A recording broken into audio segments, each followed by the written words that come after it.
enjoy your ride.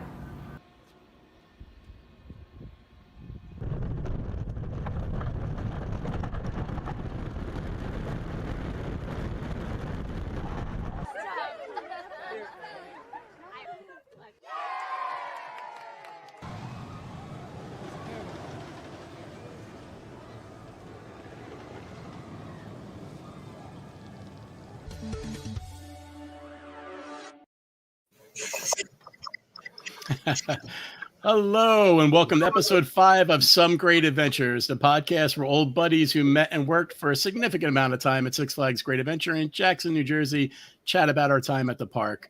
I am Steve Hicks, and my co-hosts are Scott Loudon, Chris Peluso. I'm Andy Auletti.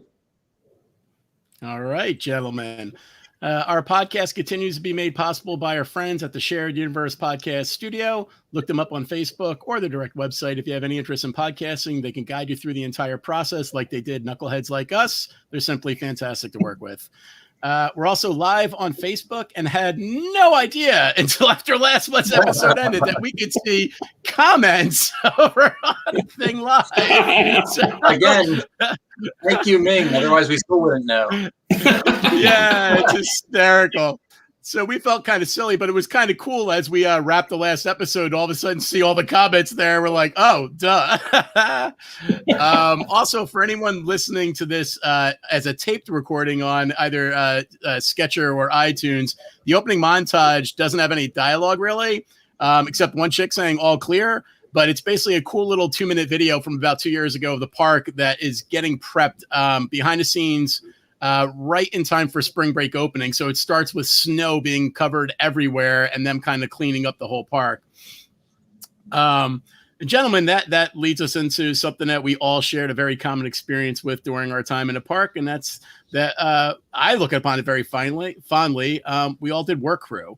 And for those not in the know, most departments will allow a few employees to basically do whatever is needed to prepare for their department. So the everything's ready for opening of the park.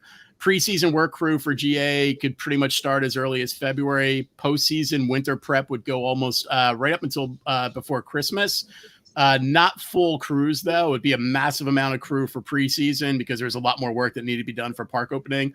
And for postseason, it was always a smaller crew. And usually by the end, it would just be down to the supervisors doing a couple things right up until Christmas. And then we'd all get fucking laid off and not have a job for about a month or two. And then the fun would start all over again. They'd bring us all back in. Let's see. Gentlemen, let's walk through... well, actually, hold on. Thinking about something here. Andy, could anyone work crew? Like, could anyone work crew? Like, if I was the typical black tag knucklehead who got in trouble a lot, but I was like, fuck, you guys just chill out and work when the park closes during the week. Could I work crew? Would that be allowed? No, you probably would not be on the work crew, Steve. See, work crew was if you came in all summer long and you didn't call out sick and you stayed and worked overtime and you never had any problems and you proved yourself to be a decent employee, your reward for all that was you got to stand outside in February in Jackson, New Jersey with a hose and clean out about 2,000 garbage cans while you froze about 34-degree temperature. But you loved it. You're welcome. Yeah. Right. So Makes me so glad I cleaned up my act. Otherwise, I never would have been allowed on work crew. You just beat me to the punch because I was just thinking as Andy was talking, how the fuck did Scott get allowed to work crew? He's not a supervisor. How the fuck were you allowed to work crew? Know somebody on the inside. Right? You say I redeemed my image or cleaned up my image. That's funny. So let's jump into work crew. So let's start with cleaning. Cleaning was broken into a lot of different things. Andy, you just hit on one. We would give some suckers quick training on a power wash, and then they would be cleaning endless amounts of garbage cans, just liners after liners after liners. As far as you could see. As far as you could see. They would be hot seeing the walkways. So, the walkways always look nice during the year, but after a winter in New Jersey, they look like crap and they're basically like black. So they have to hot seat the walkways. Gentlemen, what else did we have to do as far as cleaning goes? Well, there were leaves everywhere. That was the big thing. We had to remove so many leaves. And all the leaves were wet. Some of the leaves were putrid and decomposing. Right. And they all seem to accumulate like in areas that are covered in grease, like narrow little crawl spaces. Yeah, underneath every ride, there are mounds of leaves from being blown in throughout the winter and brought in with the snow. That's absolutely true. Leaves was a nightmare. What about copper things like the roofs of the buildings at the front gate and like the carousel poles? What about copper stuff? Did we ever have to do anything maybe with deteriorating flesh-eating chemicals? Did you guys remember any of that? Oh, definitely the copper roofs. When we basically had to, make a cake that was toxic with this flour and copper cleaner, spread it all over these roofs up on ladders. I didn't have the pleasure of that. Somehow I missed that. I don't know. I don't think they trusted me to work with chemicals, so I think they were only killing us with lead by the time I was doing it. I think they moved on from the chemicals. If you didn't get it from the lead, you were definitely getting it from the metal cleaner. Yeah, I mean, it was bad because I remember when I had to do, I did both. I had to clean the copper roofs of the front gate. I also had to clean the carousel poles. I did work roof for a lot of years, though, during my time there. I got lucky. And I remember we started using, it was vinegar and I want to say fucking salt. And you just had regular gloves on, like latex gloves on, and you would just be sitting there like sort of like scrubbing it with this chemical concoction that was just nasty as hell to breathe in.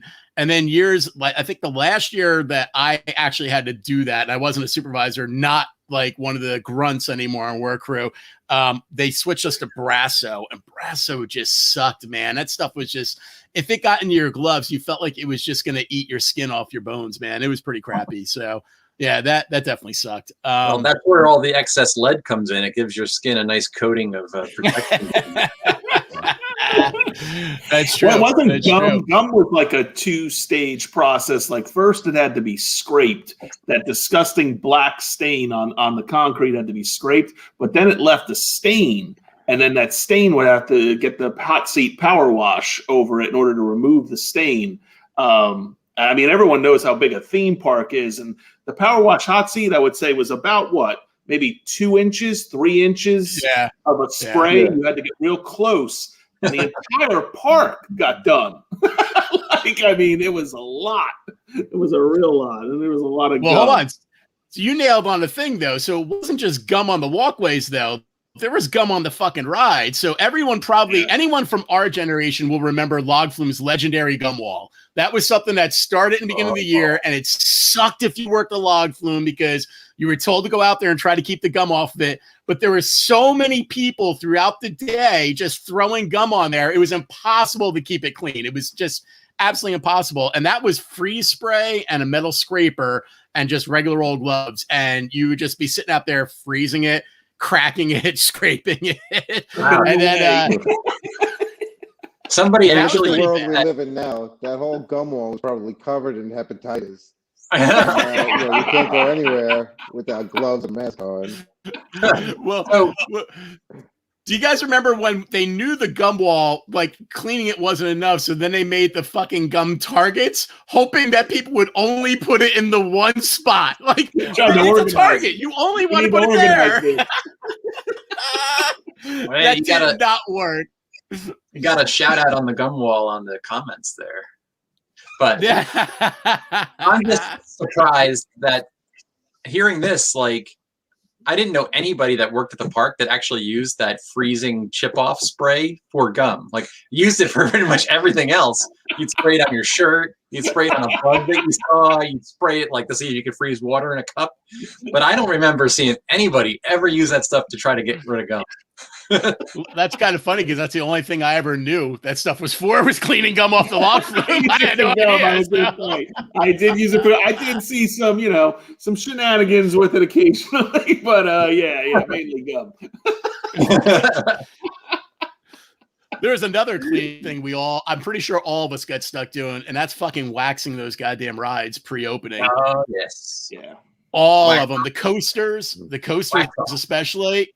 And wax on, wax off for sure. Those and are some greasy fuckers too. Very greasy. Holy the Sky Ride was the one I remember waxing the most, and that sucked because like the roofs on those things. I mean, you talk about like diseases. I mean, there was like, bird poop and grease and God knows what else up there. I used to particularly like the kiddie rides because one of the things we also used to do, since we were all supervisors, and this was only if you were a supervisor. If you weren't a supervisor, you didn't get to do this, but we would also get to, like, obviously before load testing, which we'll get into next, we would have to just test a ride to have to make sure they're completely running for the park, right? So in the kiddie park, while everyone's waxing the rides, I know, Andy, you did it with me before, and I know Kenny Bout did it with me before. I don't remember how many people did this, but we used to one of us would start the ride up, and we'd all ride the kiddie rides like little idiots. We'd just sit in a kiddie park riding the ride. Everyone else is out there waxing, and we're just going up and down. My favorite was the Red Baron. Remember the Red Baron, the little controller, and you could go all the way up, all the way down.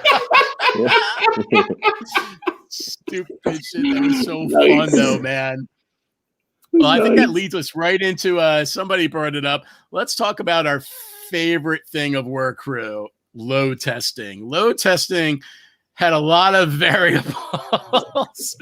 So we'll talk about the first thing. Before you load test, like I just said, the first thing you had to do, every ride had to be run before it got load tested, obviously. So first, we're just running the rides. So if you're a supervisor, you had to do every standard thing and run every ride just like you normally would, which means you had to, back in our day, walk the coaster track.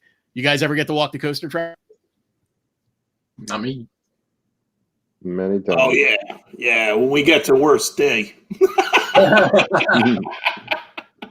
right, well, we'll save yours then, Chris. But Andy, you walked it a lot of times. Right now, when I walked it, when I was a lead, Lisa Simone was the lead on the coaster, and we used to basically get coffee, and then I would walk over there and we would run the fucking track. We didn't walk it, we jogged it because Lisa was fit as shit. I don't know what my fat ass was doing following her, but I would just fucking run up there with her like an idiot, and we walked it. And back in our day, we walked the track from the entire track, from the top to the bottom, all the way around. We didn't walk it at the base. That became a thing later on. And that was fun, man. I actually liked walking the coaster track. I thought that was kind of cool.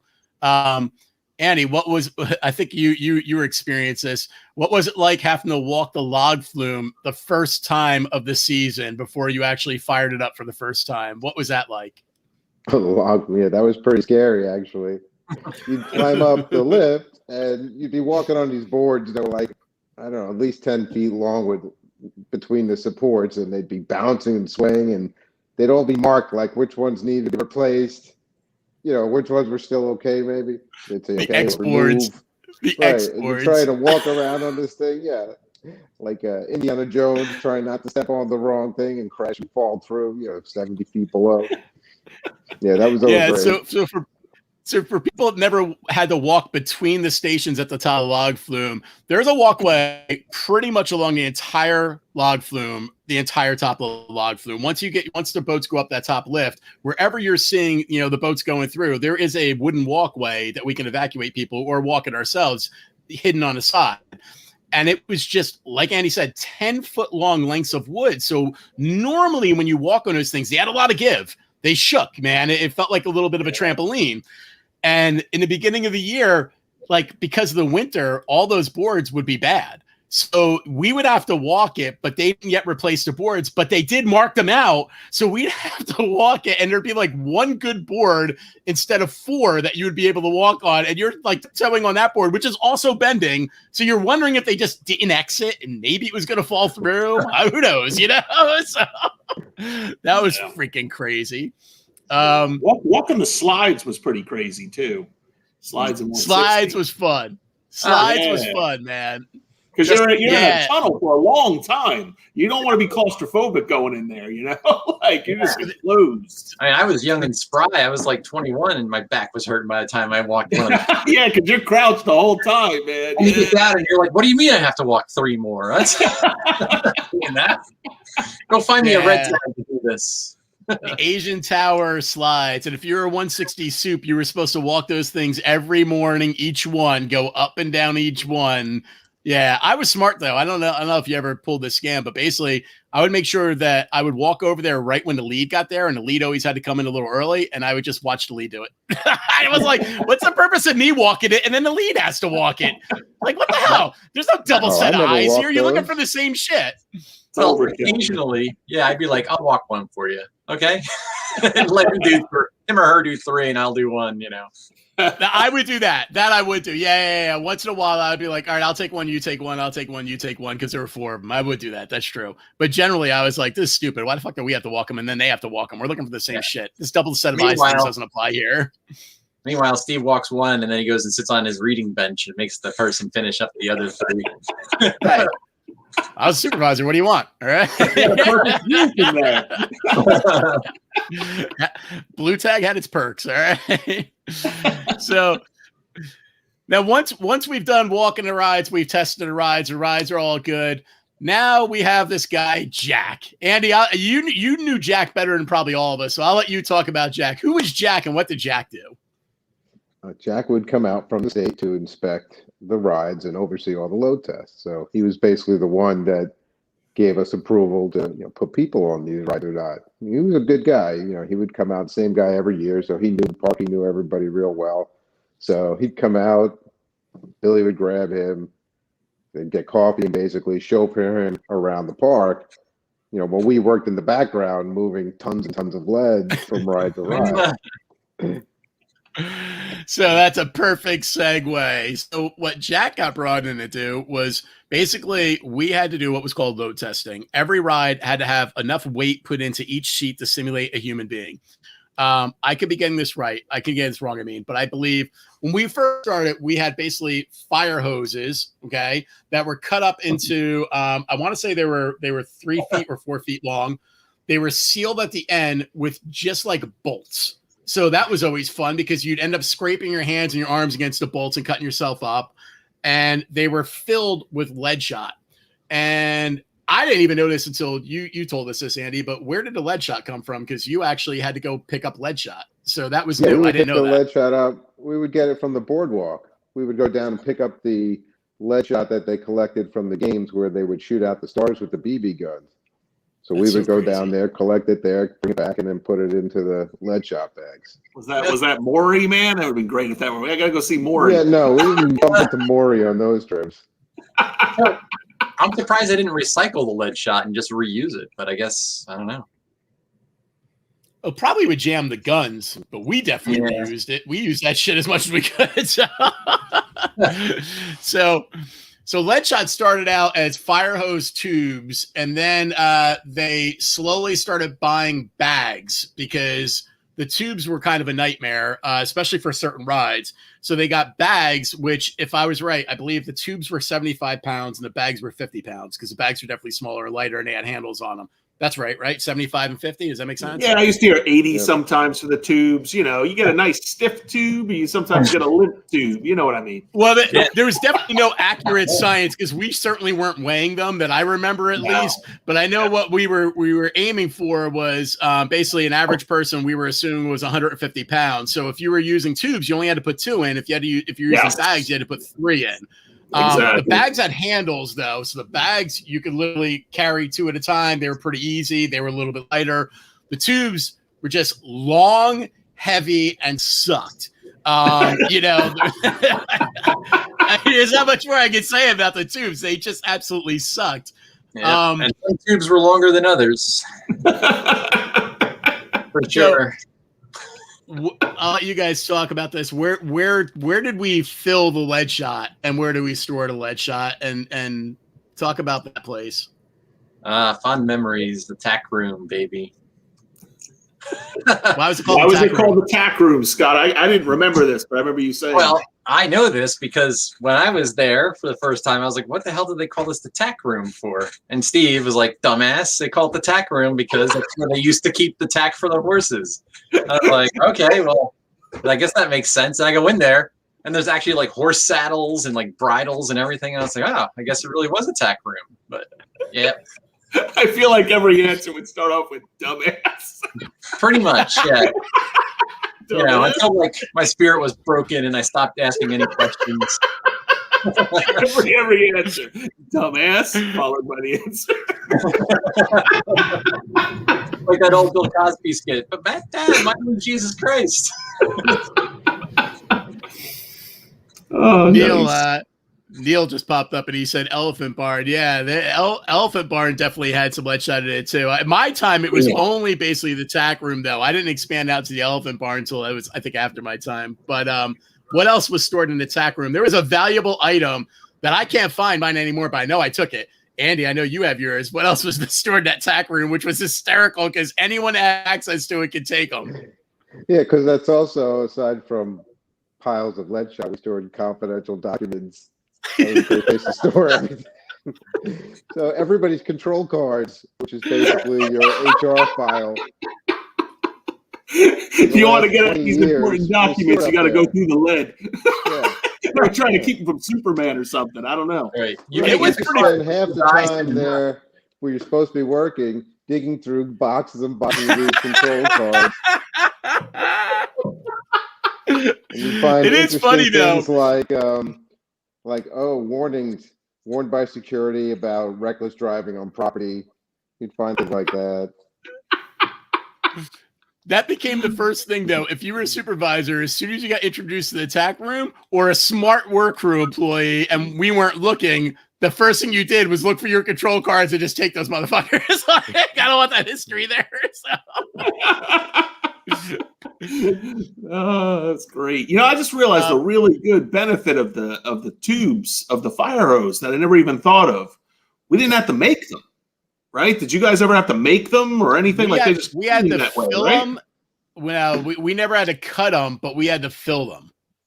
For sure. Fire hose, really? The old school guy. Yeah, I absolutely filled the fire hose. Now, I didn't have to seal the end, though. We would fill them, and then we'd leave them standing upright, and one end would be closed, somebody else would come in and seal them, which I'm assuming was the mechanics. I don't know who the fuck ever sealed them for us. Right. But, shop, you couldn't use a wrench.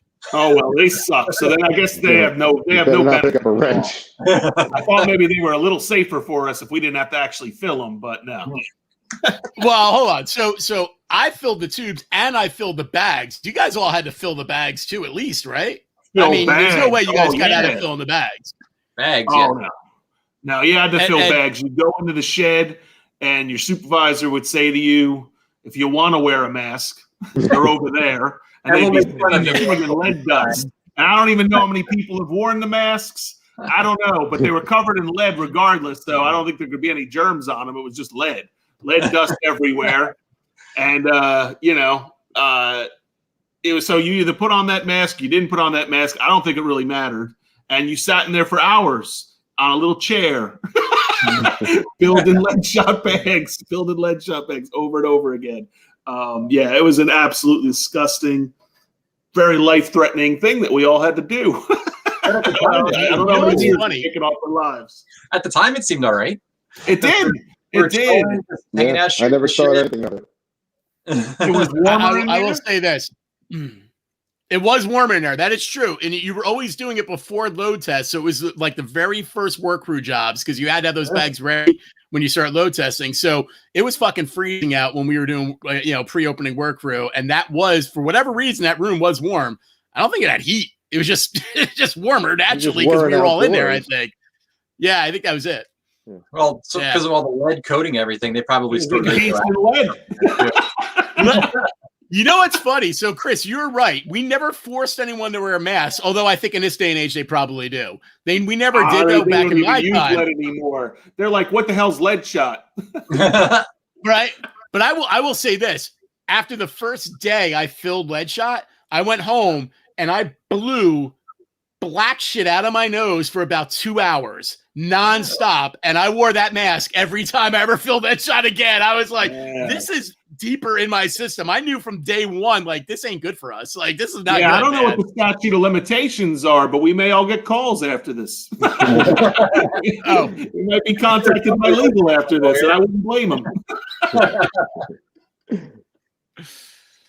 Oh, man. All right. Well, while we're talking about load testing, let's go into the fun stuff. Once you had the lead shot and it was all set, and we had our schedule for what rides we had Jack coming in to test, then it came time for us to actually go and load these fucking rides up. And generally, we never had enough lead shot to do more than generally 2, maybe 3 if they were smaller. Like, we could knock out almost a whole kiddie park in one day.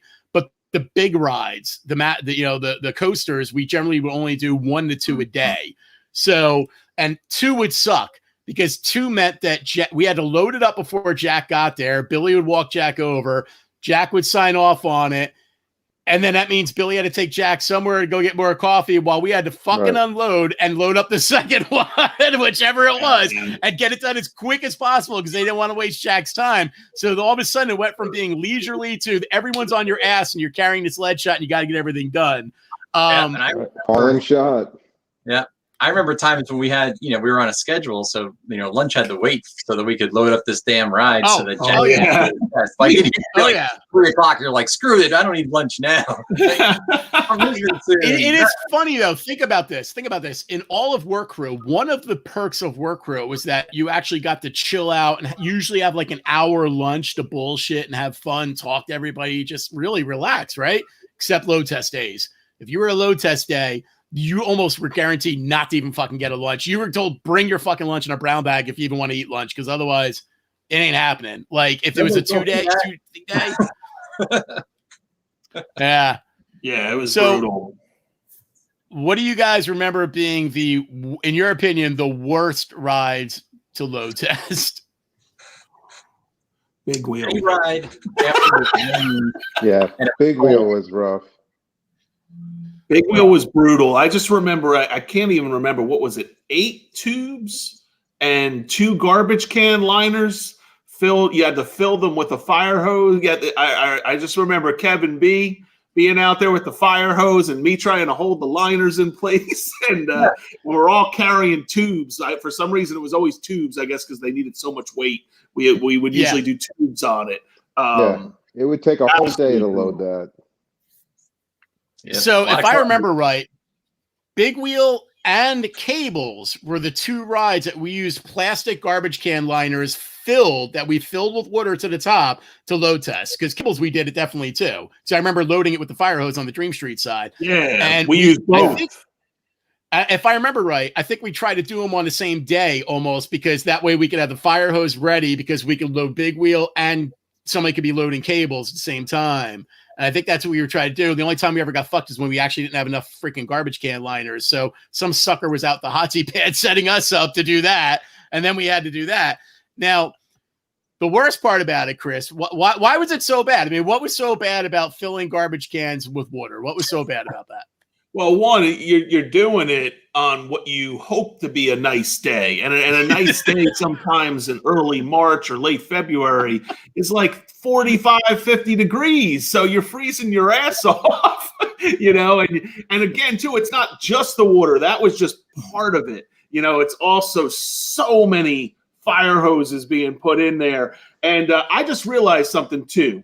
This is the case with Big Wheel also, but anyone who's gone to a theme park, think about how far your walk is up to a coaster. I'm remembering Batman the Ride, and I believe you either had the option of 3 flights of steps from the back area or the entire exit ramp to get lead shot up to that station. Yeah. And I all of a sudden I had that vision of that. So the same thing with the Big Wheel. There's a huge queue out in front of the ride. You can't just there's the Big Wheel, walk right, pull the truck up to it and start unloading. You got about 100 yards of carrying all this shit. It was, it was a lot. It was a real lot. And then one of the things I remember, I'm not going to say the name of it, but I remember doing it with a supervisor who only did work crew that year. I don't remember this person ever doing work crew again. And it was a supervisor who was not very proficient with operating the big wheel. There are some people, I will say me, Scott for sure, were masters of the fucking wheel. We could unbalance and balance that thing in a heartbeat. We never had to fully unload the thing to rebalance it. We knew all the tricks. So there was a definite special touch to running the big wheel and making it not jerk like a fucking like the car's going everywhere. And I remember this supervisor was like, "Oh, I'm gonna operate," pushed us out of the way and hit the button and did not do a slow start, and that thing went woof woof woof every car back and forth, which garbage cans filled with water, cars moving back and forth rapidly. Empty garbage cans instantly. Like Niagara I just Falls. remember, yeah, it was great though. That's it. I remember looking up, it was just like Niagara Falls, just seeing water pouring out the base of every one of the cars. And we're all just looking at each other going, we gotta fucking refill those. You got the added bonus of unloading soaking wet lead shot tubes. Right. Were you one filling those cans that day? Because I could see you trying to hang yourself with the fire hose after that. Like, filling one more liner. This is it.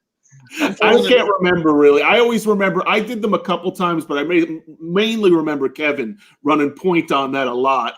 But I have done them a couple times. I can't remember. I do remember the waterfall. I do remember that though. That was fantastic. And I remember carrying those wet ass bags, lead water seeping all over us. Yeah, that was back to the truck. Well, even when we had to empty it when we were done, there was no way you weren't drenched by the end of that. All of those. Yeah. But the fun part is what she did by mistake, we would do on purpose. So we would start and stop on purpose like 5 times and hope no one heard us doing it. And that way half the water got dumped out right away. And then it wouldn't be such a nightmare, Like at least we did that one. We took the lead out, right? We took the lead shot out first. Then it was like, all right, let's do the water. Yeah. You were like, simplify this. I never did the load testing of the big wheel. Did you fill it with 1 trash can liner or 2? 2. Okay. 2. One on each side of the pole. Yeah. Yeah. I was only a part-time work crew person because I was usually, school the other days of the week. But yeah, I never got to do that one. I just remember hating any coaster, just like you said, because you'd have to walk all that crap up and you have to walk it back. They had to be tied too. I think Andy was saying they had to be tied. Lightning loops, I think you were talking about, right, Steve? So how do you tie in a Starship. So here's the bad one. Starship. Looping. It was Starship, Lightning loops, and even Buccaneer went up high enough that yes, you had to tie them in. It really sucked when it was only tubes and there weren't bags. Bags were easier because once you were able to tie the rope through the handles, they would actually stay. But the tubes, think about the Lightning loops. They were, they came down, right? The bar came down over the shoulder. So you pull those bars down, you put the things in, you tie the rope, you shoot the thing, and at least 10 of those fucking tubes go fish, fish, fish, fish, fish, and just start shooting out like cannonballs. God knows where the hell they're landing. God knows what they're hitting and blowing up. And the tubes are exploding. The tubes are hitting the ground, just exploding. It's great because it's a safety test. It was pretty wild, man. And it wasn't as bad with bags, but even bags would come loose because there was always be some knucklehead who didn't know how to tie a fucking knot. So that whole row, the knot would come out while it's testing, and then it's like bags flying everywhere, And we're talking 75 to 50 pound weights just flying all over the park, Yeah. But you nailed it on the head. Lightning loops was actually the 100% worst one because we couldn't get a cherry picker or anything. So you had to fucking walk up the staircase from base to top. And you had to bring every shot up there manually one by one, man. That totally sucked. I didn't remember it until we were talking here. I was like, oh, that's what used to drive me nuts too. Getting them to the ride. Yep. Some of them were real long paths. Really long paths, man. Most of them. I'm glad I never had to do that. When we were moving them off the ride, we would back that giant flat bed truck into the tightest area, skating underneath transfer tracks and everything of these $8 million rides and everything to get close enough to hurl these bags out of the stations. Yeah. Yep. I remember doing that many times. And then Chris, Well, you that's a nailed good on the point there, other too. thing. I forgot about that too. Throwing them. Yeah, it was like Yeah. shot putting. Yeah. Yeah, we would hurl them off these 50-pound bags, Yeah. 20, 30 feet. Yeah, that shit was a workout for sure, man. And then Chris, you nailed on the second thing that I think was like the worst thing in all is load testing any fucking water rides. Load testing the hydro flume, the log flume, or especially the rapids. Rapids was even fucking worse. And that's because we're doing it when it's freezing, because you're only doing it for park opening. So we're doing it when it's like March, it's fucking freezing out. Sometimes it's snowing. We're doing it in the fucking snow sometimes because it didn't matter. The park is going to be open. We have to have these load tested. And all the bags would get wet. And so what went from 75 and 50 pounds went to 100 to 120 pounds and like 100 pounds, because the wetness added to it. And even worse, I specifically remember 2 separate years where we were taking bags out of the rapids. And by the time the boat come back in, we were taking them out. They were ice. They were just fucking like lead shot ice bags. And that really, really sucked, man. That was the tubes wouldn't even bend. They wouldn't bend on your shoulder. They were just like, there was no give. Yeah, for sure, man. That was pretty bad. I'd be remiss if I didn't do a shout out to someone who passed away last year. Fucking Mike Savage, though, man. Mike Savage was the lead shot master. That was the guy that as soon as we knew what our lead shot days were, we're like, Mike, can you work? Mike, can you work? Strongest motherfucker I knew at the time. Mike Savage would carry fucking 4 fucking handbags by himself. And then sometimes 4 tubes by himself. Yeah. Just like arms out like this. He would tell you, load me up. And then he would walk up the stairs with those fucking things, man. Yeah. He was a boss. I mean, and outside of load testing, Mike was also the best fucking work crew worker because it didn't matter how shitty the job was. You could be like, Mike, I hate to tell you this, but you're one of the 2 people that's got to climb under the Music Express and get all the leaves out. And I know there's grease and everything there, but it's got to be done by lunch. Okay? And Mike could just be like, all right. That was it. All right. Anyone else is like, fuck you. We were lucky. We had some good people on work crew who'd come back every year. And we did, after the first few years when we got to ride in the truck, it was basically just dropping these people off all over the park and moving supplies around. Yeah. I know, because I was the person always sitting on the outside of the truck, wishing I was in the truck. I too had 1 year. I too had 1 year. I know you're ready. And a cleaning crew. That actually, is like the whole story behind one of our most famous little things, right? Baboon 1, where that came from. Chris and I are riding in the back of a pickup truck, through the park in probably February. It was freezing cold. We're like, huddled up next to the cab trying to stay warm, keep the wind off of us. And like, I know Steve was obviously in the cab, but I don't know who else was. It was either, Andy or Kenny or even more than that. So, and we're like, and messing around, and I'm like, hey, watch this, Chris. And it's like, and it's made up of radio handles, like Baboon 1 to 160. We were passing through the Baboon zone. That's inspiration. So then, and he didn't think he answered the first time, so I said it again. And then when we get there, we're like, why didn't you answer me? He's like, that was you? And like, Steve always has to have a reason. So he's like, you're an idiot. He's like, Baboon 1 is an actual legitimate, Safari radio handle. I didn't know that. I didn't know how they named themselves. We had no idea. I think it was about 28 years ago, and I can still see Steve's face staring at us. He stared at us for a good 5 to 10 seconds without saying anything. Like we were the dumbest assholes on the planet. It was so great. So, Chris, I got that look at least once a week. So, it was well known to me. Yeah, but let's be honest. So after that, how often on 6 did we were like Baboon 1, Baboon 2? How often did we fuck around with those handles on 6? I mean, that shit went on all the way until I left the park, man. So that one lasted. That one definitely lasted. Yeah, So good. any of those Safari people, what would they be doing on Channel 3 on operations? Come on. Well, so I think we probably hit all of the load testing thing. Why don't we go into the other stuff we got the fun to do while work crew? I mean, there was a lot of other work crew jobs. One of them was Safari. What did we get to do at Safari? Before we move on, 1 second. Somebody just mentioned the Viper saddle. Didn't we? Oh, we talked about that. That was work crew. That was my last ride's work crew. Me, Andy, and Kenny. Like your last $1,000,000 to 1 shot. $1,000,000 to 1 shot, Doug. I tell you. I just remember going, "Yo, man, I ain't gonna make it over." And Kenny go, "Yeah, it'll make it over." Like, I'm like, I don't think it's gonna make it over. He's like, "No, it's gonna make it," and it went.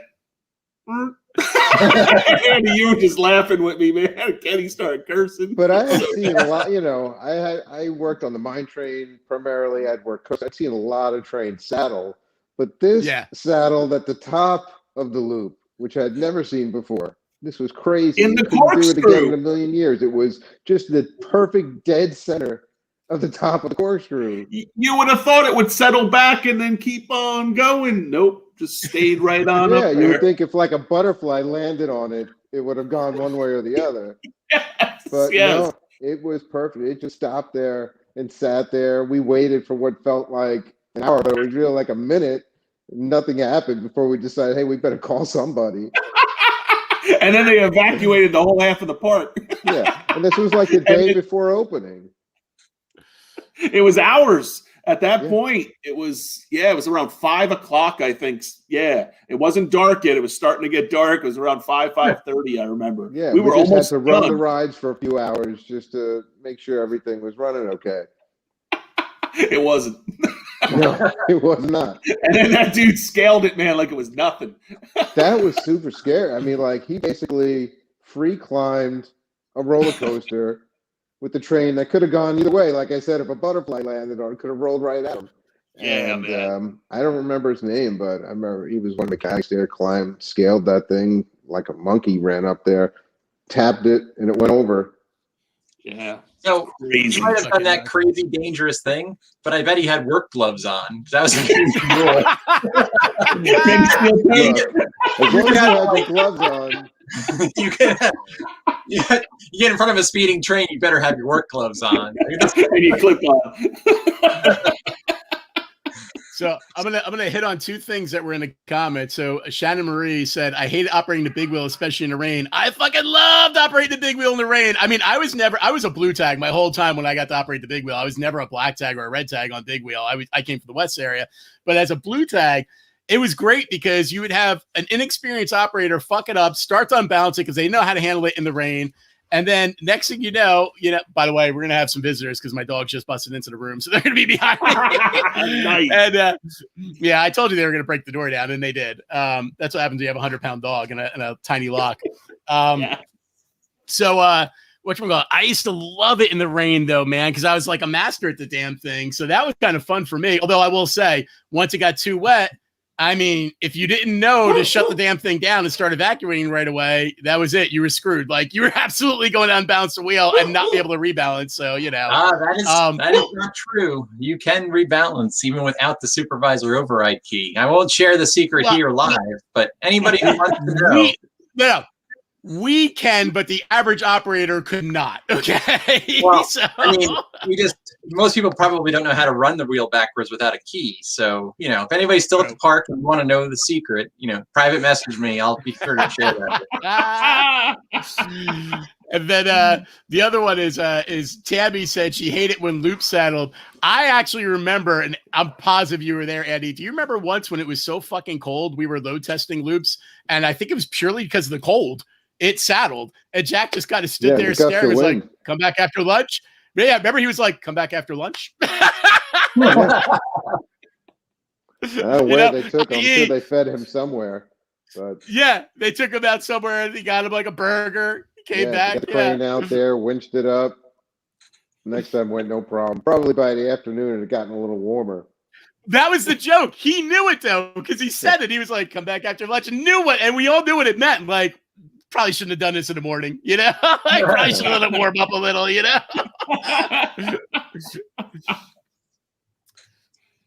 Nice. Oh, hold on. I hope you guys get in the stories of taking Chute's elevator to the top. All right, so I only got to take the Chute elevator up as a supervisor when I actually walked 130 because I had to cover it a couple times, but otherwise I wasn't a parachute guy. I had to work parachutes once with the little fucking magnets on the side, though, and that was no fun. Did you guys ever have to work parachutes? You know what I'm talking about? No, but I remember the magnets from riding it. Yeah. It was also funny because if you looked at the control panels, like the sides of the panels were just fucking dented in from the magnets being rotated on there so much, you know? But I don't have a lot of parachute experience. Yeah. I don't remember much about it, though. Otherwise, like I do remember what he's talking about, the resets and stuff. And it's Dennis Heiss that's talking about it, but I honestly don't remember it too much because I only had to do it when I covered. Did you guys ever have to like really deal with the parachutes or no? I remember baking in the sun, working the parachutes. Get a nice tan there. Yeah, tan. That's right. That was a nice air-conditioned spot. That was a good place to go use the phone because they had that nice air-conditioned thing in the center of the chute. That's absolutely true. That's absolutely true. But if I'm remembering right, I could be wrong. If I'm remembering right, that if you put someone that was just a little too heavy on, it kind of went whoop, whoop, and you had to take them off. It wouldn't go. Am I remembering that right? So you basically had to tell someone, "Why are you so fat? Why are you so fat?" You had to get off the ride. Like it would not send them up if it was over the weight limit. That was right? I'm not misremembering that. That is true, right? That is right. We could probably do a whole show on that. I mean, yeah, every ride 175 pounds, and then the thing would go up, come right back down. Yeah, I don't think I'd fit on 75% of the rides these days. You and me both, my friend. You and me both.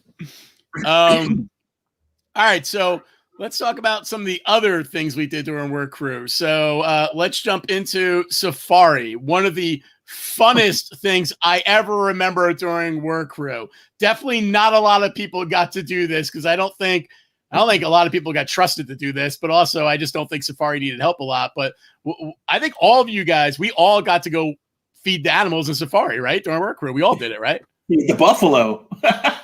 Yeah. I don't think I ever actually fed any animals. Oh.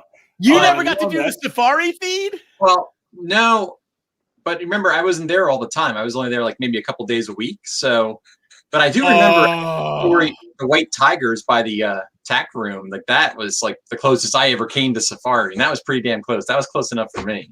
It was okay. We'll detour to that. So me, Andy, and Kenny Mount are in a tack room, and we're basically souping at this time. So we have all these cleaning crews out there. It's not a low test day, and we're just kind of fucking around. So I think we're like on our own little coffee break or whatever, right? So we had to go pick something up from the tack room, cleaning supplies, something. I don't remember what the fuck it was, but we had to go to the tack room. Three of us probably had to take the truck to get a rake. Hey, Chris, Steve says that like they were never not on a coffee break. Like, that's what I'm saying. We're going to have a section where we talk about that because, again, I was one of the people Andy was talking about. I did feel privileged to be there holding that hose in February, soaking wet, nearly dying. So I didn't give a shit, but there were some angry fucking people when that car pulled up. When that truck pulled up, Andy, Steve, and Kenny, we'll give you some time. We'll give you some time to bitch about us being in the cab, okay? Keep your powder dry, Chris. We're going to talk about this. So anyway, we're at the tack room, and I think it was Kenny who was like, "You guys want to go see the white tigers?" And I was like, I look at Andy, and Andy and me are like, "Yeah." So we walk over to where white tigers are because right behind the tack room is actually where the white tigers were. That's their pen, and now, you got to imagine this. The white tigers were actually in 3 levels of pens. So they were in the innermost, but they actually had like 3 walls of, barrier walls. But, so you could see them. They were all just fencing. But it's not like they're only 1 fence away. It's not like if they broke through the fence, they got you. They had to get through 3 fences, right? And we walked over there. One of them looks at us and it just roared, and it sounded like a fucking T-Rex from Jurassic Park. It was the loudest thing I had ever heard come out of a creature's mouth in my life, and all three of us looked at each other, and just, it was like three kids in the Little Rascals. We were all like, ah! We fucking ran so fucking fast. We were like tripping over each other to get back to the truck. We didn't even stop. We leaped into the truck and peeled the fucking and got away because they were so fucking scary, man. Oh, it's one of my favorite memories. YouTube gold right there. Dude, I wish to God I had video because we looked like the biggest pussies I've ever seen in my life. And it was completely valid because they were some scary fucking tigers, man. Like, scary. I remember, like, we rode out to the tack room one time, and I actually think when we rode out there, you actually let me in the cab of the truck because we didn't have anybody else with us. So that was one of the rare times that I felt like somebody. But we got there. You let Scott in the truck. He did. I only did it because you guys didn't see it. If you guys were there, I would not have done it. I didn't want you to see me do that. It was like my moment of sunshine. It was like the heavens opened and the songs were playing. And I felt like somebody for a minute, but we got to the tack room, and I remember getting out of the truck, and this is after your story, because you knew all about the white tigers at this point. Yeah. And I heard something. I was like, what? What is that? And it sounded like, a horse or something. And he's like, dumbass, it's the white tigers. You want to go see them? I was like, oh, yeah, I want to go see them. I remember walking over to that thing, and I swear, I never realized how big a tiger was. And I know white tigers are, I think, a little bigger than a regular tiger. Yeah. But, like, that thing, I swear to God, its back was like up to my nipples. Like,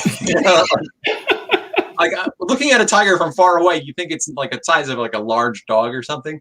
This thing was like a small horse. I swear, like all muscle too, man, crazy. Yeah. It was impressive. I mean, I honestly, I went with friends the very week after me and Andy and Kenny did that, like, to go see them. Like as soon as I could get into the safari when it went weekends only, I went to go see them because I was like, I gotta see these fuckers up close because they almost made me shit my pants through the gates. I want to see what they look like when I'm in a safe area, like, because I did not feel safe in the tack room. I swear to God, when that thing roared, I thought it was gonna make it over the fence, and I think you guys did too. That's why we all ran like that. But Jesus Christ, that was awesome, man. All right, so before we move on. All right, so I hear there might be a little bit of a class thing going on here where people that were not in a supervisory role might have been a little upset. But wait, let me clarify. Might be upset with the people who clearly earned their time to get into that supervisory role and lead the work crew. But go ahead, speak. Go ahead. And it wasn't a little class thing. It was like lords and peasants. Like, it wasn't like, there was like a large middle class on work crew or anything.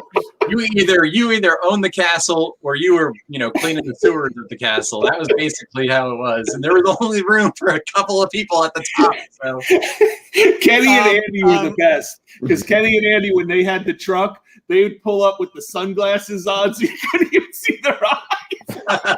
Just badass.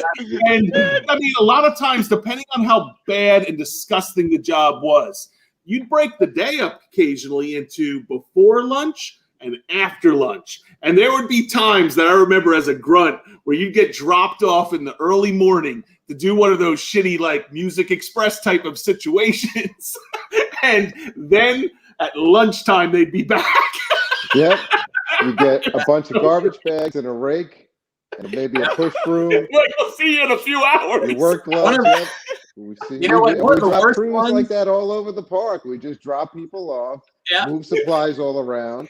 Then there was the lead shot crew that we also kind of supervised. And somebody had to drive the truck, man. It's not like you could fit a bunch of people in there or whatever. But on any given day, we were like a heartbeat away from a mutiny. Any given day, it was like almost a mutiny on the work crew. Like the peons, like, we were always like, oh, they aren't looking. We can like rush them, take the truck, and drive off. Like, that's what I'm saying. Scott, I remember standing doing hotsies, and Jim G would be pulling up in the truck, and I'd be freezing up in my rain gear, hotsying gum on the ground, and the heat would come out of the truck.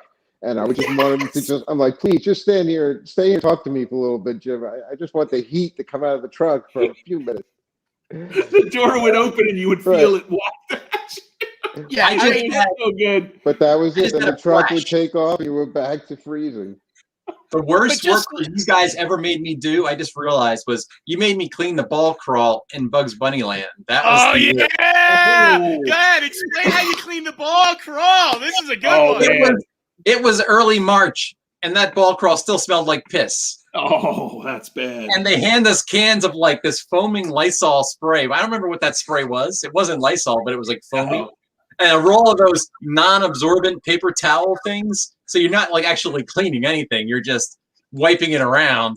But they made us like sit there and spray all the balls, wipe them down, and put them in a trash can liner. And like the whole freaking day. And I swear, once the lords were gone in the truck, half of the people were like just laying in the ball crawl. And they were like, "Oh yeah." And he said it best. It's like, you got your rake, you got your garbage bags. Yeah, I'll see you at lunch. I'll pick you up for lunch. It's so good. Just a level set, though. Just a level set. I did my first work crew when I was still a senior in high school. Okay. I was lucky. And when I first got into rides, okay. So when I was 16, I got into rides. And that year, Rich Giannone was one of my supervisors. And he said, "Hey, we have this thing called work crew when we go weekends only. And the park's getting ready to open everything." He goes, "And even when we're weekends only and the park is open, we need stuff done in between. And I have a special job that I need, are you able to work?" And I actually had work release from high school. So I was like, fuck yeah. I was looking, I didn't want to go get a real job, but if I have a job, I can leave school after lunch. So they signed paperwork and I had work release, and my job, so fuck you, Scott. My first work crew job was I came in every week while they were weekends only to pet a pet. And if anybody doesn't know what pet a pet is, because it doesn't exist anymore, pet a pet was like a mini version of the safari in the park, moved around a couple times throughout the years. I believe when I was doing it, it was in its last iteration. I think it was right next to the kiddie park. And pet a pet was basically baby animals that kids could come in and pet. So it was primarily goats, but they would have a couple pigs. They would have a baby camel who would fucking spit in your face, okay? And then you're gonna have like some that escapes from the safari. No baboons. That's just you. No baboons. But it was definitely. I remember when I did it, there was a baby camel, a shitload of goats, and there were 2 pigs, and there was just like geese or something, like fucking birds. And basically, what I got hired to do was, I didn't know this, but just like you guys, I would come in after school, all ready to work and happy, and I would be given a shovel, and I was shoveling animal shit every day. That's all I was doing. I wasn't even feeding them. I was just shoveling their shit, hotting out the pens, cleaning it out. It was spraying on me. It was the most disgusting shit ever. That was my starting work crew. From there on, I was one of the grunts, just like you guys, who was given a gang. And don't forget, for a while, I worked under Kenny. I wasn't a supervisor in work crew, even though as a supervisor, I was a grunt just like you guys, because there were generally only 2 people usually in charge of work crew, unless it was a larger crew. So even though we were all supervisors, whoever was the ones in charge at the time, they were the only ones in the cab. So there was a large period of time where I was in the back of the fucking truck too, freezing my ass off. So I don't want to hear that shit, man. I did my time. I earned my cab. I'm just saying, it only takes one person to drive a truck, all right? You don't need to drive with 2 people. Is it like you had an extra? Wait. So wait, by your logic, by your logic, everyone should freeze except the driver? That's the dumbest thing I ever heard. No. Andy, I don't think I'm going to make it. Take the truck and finish up for me, okay? Just leave me here. All right, hold on. Lord Andy, do you have any rebuttal to this? I don't need one. Like I think it's all a bunch of hooey. and now we were the ones in the truck. It was our turn. I'm sure somebody else to this day is in the truck, and somebody else is freezing their ass off. When's it going to be my the way time? it worked. I had 2 work crews in the truck. 2 work crews in the truck. And then sometimes we had more than one truck, though. We had the big flatbed truck we drive, and we had the pickup truck. So sometimes we would occasionally let other people in a truck. Maybe not the best judgment to let me drive that flatbed ever, but they did. God bless. They let me drive. And I remember the flatbed. So the flatbed we would use mostly to move the lead shot around. Yeah. But then we would drive around at the end of the day, pick up all these crews, and there were these thousands and thousands of bags of leaves that they had filled up all day long. So we would drive that flatbed around, and everyone would toss them all. And by the time we came out, we had 100 bags of leaves on the back. And I'll never forget the first time they told us to do this, and I was like, "Are you shitting me?" They told us, "Go out to the safari. You're going to drive into the water buffalo pen and dump all the bags, rip them open and dump all the bags of leaves in it. They'll eat them. It's like a win-win for the park. We get the garbage out and we feed the water buffaloes. Great."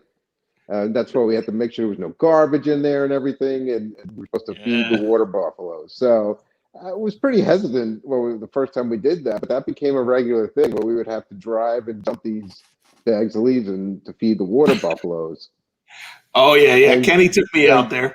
Yeah, Chris, yeah. So we had a kind of an initiation. You could only fit 3 people in the truck. We weren't allowed to have anybody sit on the back for the flatbed. So, it was me, Kenny, we'd pick somebody to come with us, and we'd have an initiation every time they would come out there. So, Chris, did you want to tell the story? Oh, yeah. I might even have told already, but I just love it so much. Who cares? Like, I was getting the rules. There's rules to it. It's got to be clean, got to have all clean leaves. But when you go out there, I'm like, really? I had the same reaction as Andy. I'm like, are you sure? Like, we just gonna go out there and they're just there? I'm like, you're gonna go and feed buffalo? He's like, yeah. He goes, but you got to be real quiet. Kenny was like, no sudden movements or anything. You're just going to go slow. We're going to drive up slow. We're going to get out slow. We're going to grab the bags. They could stampede. Just going to dump them, yeah. You don't want to rile them up. You don't want to rile them up, you just got to go real slow with it and everything. So I get out of the car real slow. I don't even shut the door. Like, I just kind of close the door. Kenny does the same thing. And then I go to grab a bag and I hear the door slam. And I look, and I'm holding a bag like this. And Kenny beeps the horn 4 times and takes off and leaves me there with about 12 buffalo. Holding a bag like this. And I'm like, I was just like, you got to be kidding me, man. Like, what the hell's going on? And I can hear him. I swear to God, I could hear him laughing, even though he was like 200 yards away by now. He really went. And you were chasing the truck. I'll never forget, because it was like a double fence. You had to open one gate, drive through, close it, open another gate to get in. So I remember, so it took us a while to get to the gate. So you had caught up to us by then. But I remember you running full speed as if they were stampeding behind you. But the truth of the matter is, these things wouldn't move an inch all day long. They didn't give a shit. Eating their grass and eating the leaves, and they didn't care. The horn beat, though. The horn beat was such a nice touch. Like, he was like, yeah, we tell them any sudden noise, or sudden movement could set off a stampede, and they'll trample us. Because there were a lot of them. It's a giant water buffalo. It was scary. Yeah, it's a scary vision. The idea of them stampeding was scary. Oh, so good. I remember Chris running in the piles of leaves, and the leaves just flying up behind him because he wasn't moving. His feet were just slipping leaves. Because they were wet leaves. Oh, they were all disgusting wet leaves, man. They were the worst. I freaking hate those. Oh, man. What other cool stuff that we did? We got to put out props, right? There were a lot of props. I remember there was the stagecoach, the Batmobile. Right? Ah, yeah. That was like, that stagecoach was the source of my greatest butt chewing while on work crew. I remember that one. I forget where they were parked over by the mine train, right? On that side where that little, western themed area was. And I don't know where they stored it. Did they store it in like the big teepee or something over the winter? But I think it was Elephant Barn, right? Andy, Elephant Barn. Right? It was up in that way. I thought we stored it in the arena or up that way, Elephant Barn. Yeah, it was up that it might have been the arena side of the park. Because whatever it was definitely within walking distance, because like, we got dropped off, like half a dozen of us peons, and we were told to wheel up the wagons from wherever they were to the place where they were going. So, and I don't remember everybody who was there, but I definitely remember it was me. And this guy gets a whole lot of play on this show. I don't know if he listens, but the Crash guy, Mike. So,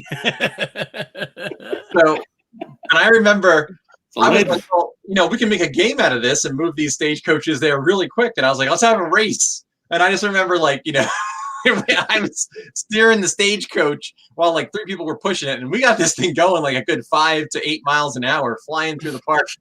And and then, Mike and his people tried to grab the other one and we beat them. But I just remember getting the biggest butt chewing after we got there because Steve got out. He's like, what the hell are you thinking? He's like, this stagecoach is 100 years old.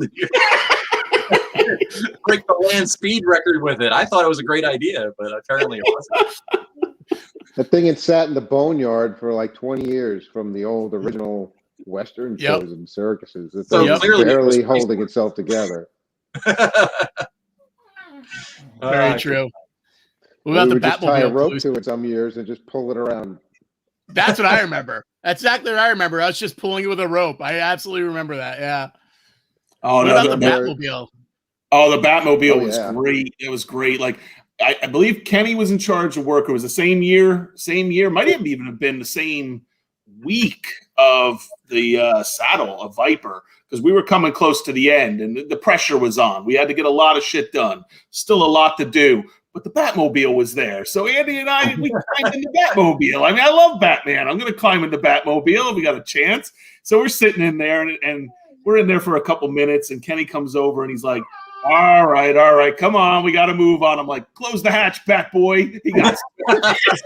He slammed the hatch. And Andy were like, it's pretty cool in here. Hey, Chris, it's pretty awesome that you're telling the story while, your Robin is listening. He just posted about the elephant barn before, so. Nice. Oh, it's so good. Yeah, no, Neil. Hopefully, we're gonna get Neil on here. Can't wait. One of the things we mentioned was the fucking boneyard, man. I love the boneyard. I mean, we would rarely get to go out there, and generally when we did, it was only during work crew. But the boneyard was like GA's own hidden little dead ride and dead game museum. Like you could go out there, and there'd be like cars to rides that you're just like, what the fuck is that? And there'd be like always some old mechanic or somebody out there, like a fiberglass guy or something. You'd be like, what the hell is that? And they're like, oh, that's from like 1968, blah, blah, blah. And you're like, what? Like really cool shit out there, man. I fucking loved going out there. That was a great place. Yeah, they never threw out anything. So it was like a giant museum of park history. It was. Yeah. I mean, they really didn't. They didn't throw anything out, but it made sense because think about it. How much of that shit, exactly like the stagecoaches, did they end up just reusing? Like somebody was like, we got to theme this. Especially Light Fest. We pulled a lot of stuff out of there. Tons. Absolutely, man. I mean, so much of that stuff just gets reused. It's totally true. One of the other things I remember doing during work crew, and I don't know if any of you guys did it, but I think I only did it my last 2 years in rides. I definitely did it in 96. I think I did it in 95 too. But you want to talk about you want to talk about classes? You guys are bitching that we got, the luxury of sitting in the cabs of the truck. I got to work with Kathy. Me and Kathy Diesner got to work with in the fucking ops office, and all we were doing was updating all the manuals for the new year, all the ride manuals, and all the tests. Yeah. And that was gold. You came in the morning, you sat on a computer, you just updated the tests or manuals. You had to make the new ones for the new ride, and it was like as comfy as could be. It was an office job. It was like the only office job we ever had, like I ever had while I was at Six Flags. It was fantastic. The shittiest thing was when I left in 96 to go to games that year, since me and Kathy had done everything together, me and her, we tag teamed it. I had every one of those on floppy and I kept them. I kept the copy because I was like, oh, I want a copy of these. So I'm going to, as remembrance, I don't even know where they were, and B, I don't know how the fuck I would ever run a floppy disk now anyway, but I had every ride manual and test and checklist on the goddamn floppy things. I was like, oh man, that was my one of the best work crew jobs ever. Absolutely. So What were some of the worst work crew jobs ever? That was my best, but what were some of the worst? Wait, are we going to go back to best? Or we? Oh yeah, no. If you guys have, what was your best? Absolutely. Well, I mean, the best was not the work crew, but the other random job that we got to do those 2 seasons opening was hiring people. So, that was fun too. Oh, that was recruiting. That was I was fun. like, yeah, recruiting. I remember that, and like hiring people. It was like, I remember the first year. It was like I was a first year soup, and I was coming back, and they're like, yeah, you can work in, hiring people. I was like, I get to hire people? Like, is there like, do I need to know anything for this? Like, no. I'm like, all right, I can do that. So. I can do that. That was fun. Yeah, that was great. That was great. Yeah. And that was also, I mean, I remember we actually had to go do work at an unemployment office, like at a job fair. Remember, we would go to the job fairs, and I was like, this is so weird, man. But it was like, yeah, that was fun. That was definitely good stuff. That was also for you guys super good, because you and Andy would go on to be HR fucking specialists working at Norrell right after that. So you literally got on the job experience at Six Flags before you ever even moved into that job. Yes. Oh, but I never got to do any of that. I was never at a job fair. We were out driving the truck around. You never got to work? Really? No. Kenny did. You're the only one. You got screwed. Sometimes it's not good to be the king. All right, that's all. We had real work to do. We had busy work to do. And I remember the best part about it was, because when Steve was working in HR, we had the best group of people in our section come in spring. It was like, oh yeah, I handpicked. Yeah, there were lots of ways to judge people, but I mean, I like Steve's way of judging who should go to 160. That was my favorite. Always by intelligence, the smartest person. That's how I judged them. It was so easy though, because it was like, if you knew that they were capable and you were hiring them in, you would just immediately say like, oh, when you go in, tell them you want rides and you want to work the water park. It's the best area to work. You want to work in 160. You don't want to work anywhere else. And it was like I could handpick everyone I wanted. It was so freaking awesome, man. And the best was also, I have never said this out loud. I swear to God, this is the first time I'm ever saying it. Scott, you're probably the only one that knows this. You could also fuck the other sections. So sometimes you get a real knucklehead who you absolutely was qualified to be hired, but you're like, this idiot is never going to pass the free fall test. You want to work 150. Absolutely ask for 150. You want to work the free fall. And it wasn't your problem. It was Chris's problem. So it's like, yeah. And it was like so funny because Mark would open in the ride. Mark would open. You'd be like, hey, Chris. Man. Here you go. We'll get you on Batman. I used to love it too, because sometimes I'd be like, hey, Chris, how's that guy working out? I hired him. And Chris would be like, not so good. Oh, I don't know what happened, man. He seemed really good. I don't know what happened. Great the interview. I don't know. All I know is we always had a spectacular crew in 160 starting the year. It was like, Steve, I was like, this is amazing. Like, oh, I can't believe what my eyes are seeing. We didn't do it that way in 150, but we did appreciate being adjacent to 160. I'll say that. We did not do it that way in 150. I love it. All right, so let's. Do you guys have anything that you're best, Chris, Andy? Driving through for me. I think my first experience of driving through the park, my own personal vehicle, driving any vehicle through the park. I used to was that the Batmobile? Your personal love vehicle? that, and the Batmobile, of course. I mean, it was just fantastic. And to be honest, when we get to worst, also one of the coolest things I've ever done. But yeah, it also sucked ass. But Andy, you go ahead, man. Yeah, that was pretty cool. Just being in the park. One of the things we would always say would be, "Oh, the park would be really fun if we had no guests here. Enjoy it yourself." And that's really what it was. I remember when it would snow, you'd be out there. It was really surreal. It'd be super quiet, and you'd be just driving around. There'd be nobody around as far as you could see in the entire place. And you'd have to run out to log flume to pick something up real quick, and you'd just run the park in January and. Yeah, that was pretty cool getting to drive around in there, especially when we pulled the big trucks through there. That was crazy. Back then, there were a lot more trees. Yes. Oh, yeah. Oh, yeah. Yeah, there were a few tricky areas to get that thing, I remember. Yeah, it wasn't easy. But the truck was always a pain in the ass. The best part and the worst part, I was going to say, we're always the last night of work crew. Yeah, I agree. I agree. Last night was a rush. It was for some of us, we'd be working 2 straight days. We would start work crew like the first weekend only would be like, either Friday night or Saturday morning. Some of us would be working Thursday morning all the way through and never stopping until basically like almost opening. And yeah, it was definitely. Chris, you had a story once about a couple hours before the park. Oh, found something near the fountain. Yeah, no, definitely, Kenny. I think Andy, you were there too. Like they were redoing the fountain, and I want to say we were only maybe 5 hours, maybe 4 or 5 hours to park opening, and there were mounds of dirt that were at least 25 feet high, and they were enormous. And there were maybe 3 or 4 of them. I can't remember. I just remember driving by and going, "Holy shit! How the hell are they going to get? What are they going to do?" They were still pouring cement. In 4 hours. Less than 24 hours. They were still pouring cement. Exactly. All gone. All gone before that park opened. I want to say they were all gone by 9 o'clock. The last drive-by, whenever that was, 8:30, 9 o'clock. They were all gone. I couldn't believe it. They're crazy fast. Yeah, for sure. Did you guys ever get in trouble during work crew? Well, you, Scott, I think you got in trouble a lot, so I'm sure you have a story somewhere in here. Oh, yeah.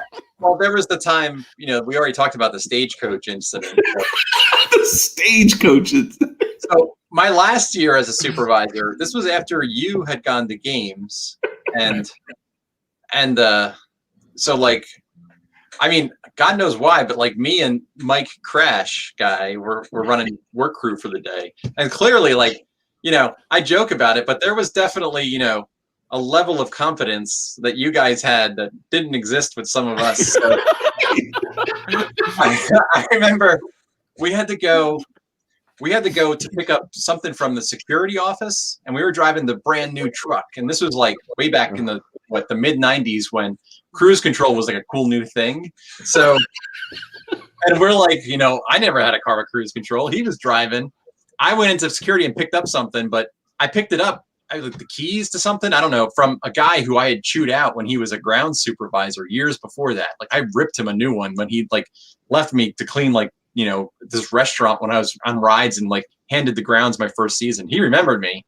But anyway, I don't know if that had anything to do with this, but after we'd left, Mike was trying to get the cruise control to work on the truck. So we're driving through the main parking lot, and he's trying to get it up to like 25 miles an hour so he can engage the cruise control, which, that's not that fast through the main park. But then he's like, I don't know what the hell he was doing. He was like turning and doing circles and stuff. I'm like, what the hell are you doing? Like, you're going to kill us. Like, calm down here. I mean, we didn't have anybody in the back or anything. I mean, see, that's something you would have done with us in the back, and like it would have been fine. But next thing I know, we're getting like written up for like, being like reckless driving in the parking lot for, trying to get the cruise control on. It was a really nice truck, though. I'll give him that. It was a nice ride. I'll tell you something. You got lucky because I'm not going to say the name, but somebody in shows, a supervisor in shows once pulled some stupid shit like that with people in the back of one of the, the little shows carts. Oh, yeah. Like an asshole. What you're talking about. And got fired. He didn't get written up. He got fired for that shit. Legend, too. Ride's legend. Yeah. No, we didn't have anybody in the back. We didn't have anybody in the back. It was no. But you were saying I would have done it with you guys in the back, like as a joke. But I'm like, in reality, anyone did that shit with somebody in the back and got caught. That was no joke. You got fired. That was it. You were done. So true. Yeah. It's like remember somebody hit a fence with the rental truck one year. Remember, scraped. It was coming into BBL. And scraped the green post and put a big green stripe down the side of this rental truck. I remember that too. Luckily, we had world-class, fiberglass guys and auto shop guys, and they repaired that thing. It was good as new when we returned it. I don't think anybody knew anything about it. We were renting from Hertz. Nice. I think the one time that I got in like huge trouble, and Andy, I don't think you were with me here, but I know Kenny was. We were in charge of work crew, and we were load testing the Condor, which was basically a ride that had a platform that was about 6 feet off the ground. And so to load test it, you had to actually carry the lead shot up onto the platform. And it was basically a bunch of cars that were connected by like an octopus wheel. So they spun and they went up in the air, and then they spun really fucking fast. And then they came down. they spun so fast that there was a setting you could put on that we were absolutely never allowed to use anymore after like the first 2 weeks. And it was guaranteed to make people puke. Literally somebody on the ride would absolutely puke every time, like they were in a fucking rotor. And so we were load testing it, and we dropped off the crew, and we all brought the lead shot up there. And then we were like, okay, Jack came, Jack passed it, Jack left. And we were like, okay, unload it. We'll be back. And so we left the crew to unload it. We went out wherever the fuck we were, coffee break, I don't know, whatever we did. We did leave the crew though, absolutely.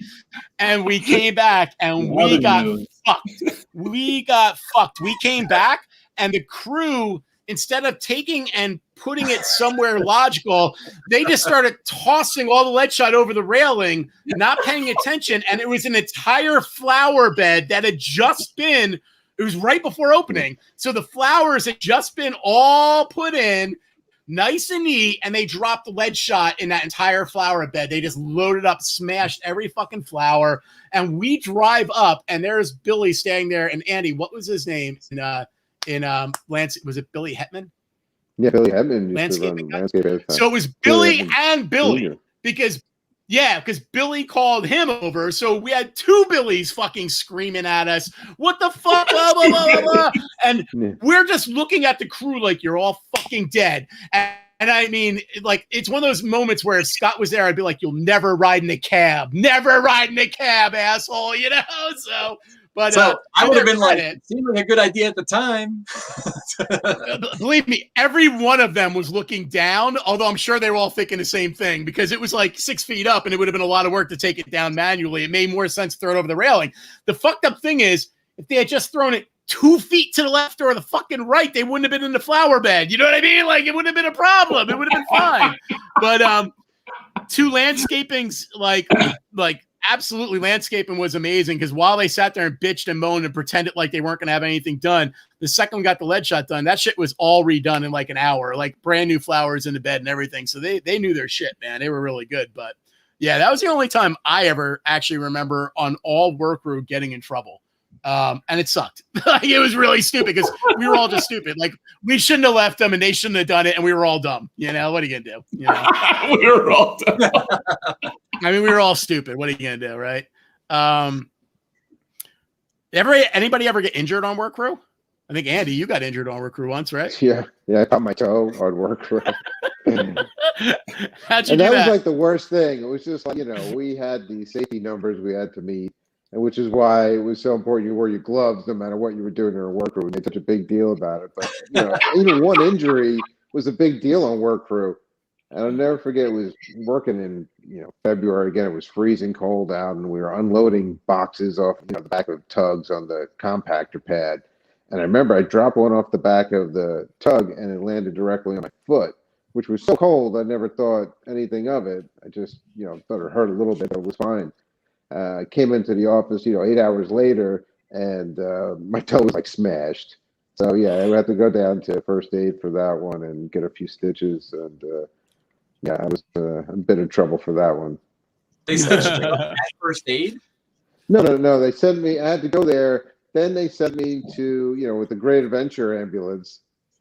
Pretty. Oh man, that's like the ride of shame. Oh, yeah, exactly. To like this local first aid, acute care center thing, somewhere in Howell it was, and they stitched me up there and then brought me back.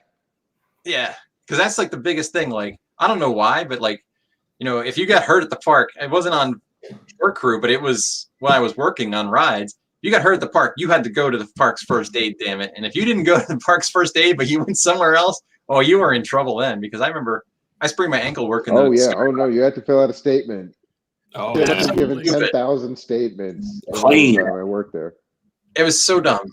And I was in so much trouble because I went to the doctor. I went to the urgent care near my house after I left work because while I was working, it wasn't hurting too bad, but it hurt really bad later. So, yeah, good times. But I had my work gloves on, damn it. But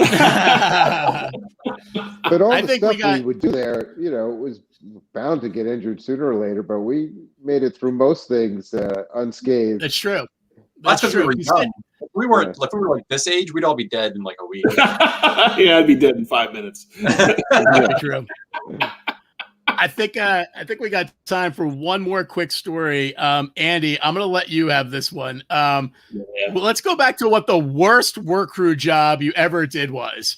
And I believe the worst work crew job that we've ever talked about had to be part of Western Cables. Oh, yeah. Now I remember that. The Western Cables closet in the tower. Disgusting. So for anyone that doesn't know what that is. Yeah, tell them what it is. So anyone that doesn't know what that is, where the people that are working the cable cars on the western side catch the cars. Okay, on the one side there's a door there. If you open that door, you're in the top of the tower. That door opens into a little teeny balcony with a railing that's maybe about 2 feet. Okay, maybe 3 feet. It's not big, right? But it's basically a little storage closet, and it has a railing, and it overlooks. Like, how big was that drop? 15, 20 feet?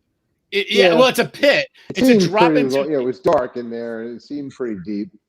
Yeah, it was definitely deep. I got lowered into it once, so it was definitely deep. And it was basically... Andy nailed it. It's a pit. I mean, we would call it the closet, but it was a pit. And one of the work crew jobs was at the end of every year and at the beginning of every year... like 2 suckers would get harnessed and roped down there because there was no ladder. There was no other way to get down there. And it wasn't so bad in the beginning of the year because you'd only be cleaning out leaves and stuff, bags and bags of leaves. But Andy, what was it like at the end of the year? So the worst part about the pit, aside from, tons and tons of supplies and everything would fall down there during the year. And, maybe you didn't want to take the trash out. So the crew would toss a few bags of trash down there. But the worst thing was when there weren't enough people for bathroom breaks, and you basically just set a big gap up in the cable where you'd have a big space where you'd have enough time to run into the closet, piss off the balcony into the pit, and then run back out and start catching cable cars again. So that basically had gone on for years like that before we had to go down there and clean that thing. And I'm going to add something. As being one of the people that actually got lowered down there once only at the end of the year for work crew, it wasn't just piss.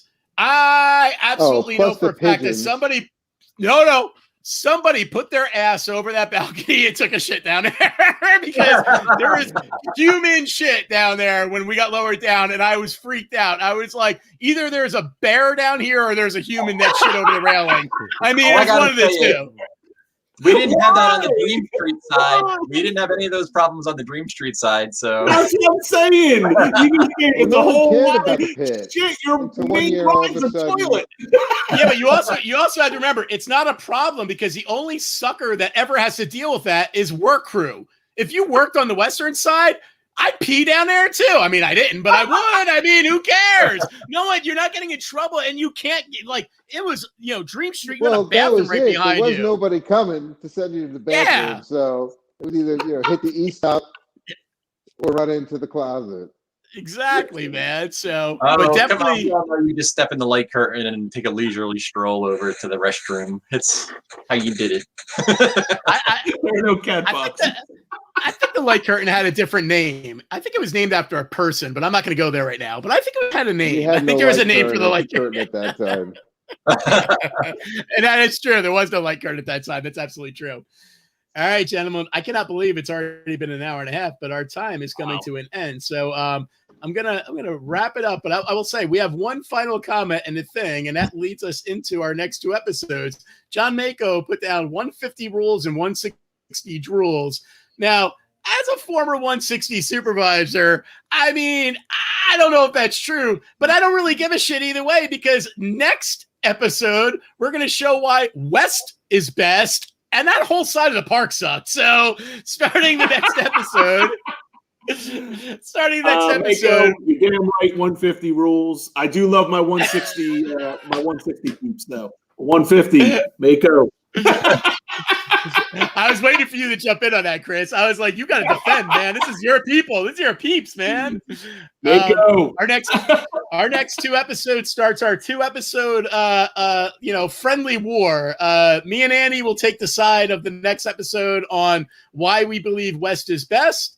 And then the following episode, Scott and Chris will take the side on why they believe East is whatever. There's no rhyme for that because it sucked. But I mean, whatever. Right, East just sucks. East just sucks. But I never knew there was another side of the park. Wait, what? What?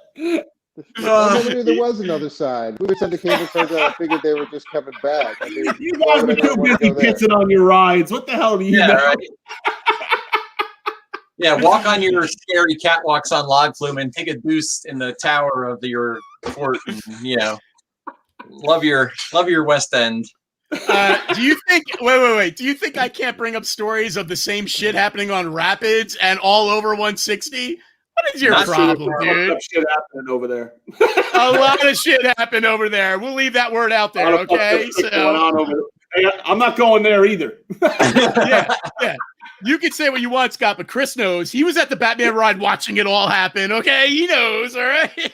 Hey, all I know is a lot of stuff went down on the inner island, but we had a moat, damn it. We had a moat to protect us, so it was beautiful. All right. Well, on that note, signing off for now. I'm Steve Hicks. My co-hosts are Scott Loudon, Chris Peluso. I'm Andy Auletti. All right, gentlemen. Until next time, as always, make it a great day, everyone. Love seeing you too, Chet. Bye, guys. Go, Chet.